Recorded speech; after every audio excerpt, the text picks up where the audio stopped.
Aka, samarasi bilan qotirib qo'yganmisizlar. Shunaqa isrof qilinadimi bu dush kabina? Bu turdagi dush kabinalarimiz bordyur hamda kafillari ravno bo'lishi kerak. O'shanda eshiklari silliq, bir tekisdan ovozlari chiqmasdan ochilib yopiladi. Agar kafillarida farq qilsa, tekis bo'lmasa, tepadagi hamda pastdagi roliklari qisilib qoladi. Ochilib yopilishiga noqulay bo'ladi. Hozir shunda bu yaxshi ishlamasligi kafilchiga bog'liq ekanda, to'g'rimi?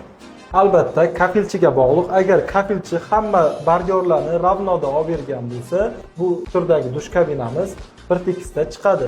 Agar pastlari kafildagi bordyurlar bir tekisda qilinmagan, o'rniga qo'yilmagan bo'lsa, bizda shunaqa yechim bor. Plastmassa bordyurlar, o'sha bordyurlar bilan bemalol bu turdagi dush kabinalarimizni ustanovka qilib beramiz. Hech qanaqa muammo bo'lmaydi. Hech qanaqa muammo bo'lmaydi. Video foydali bo'lgan bo'lsa, obuna bo'lishni unutmang. Bu videoni yaqinda uyda qurilish boshlagan tanishlaringizga yuborib qo'ying.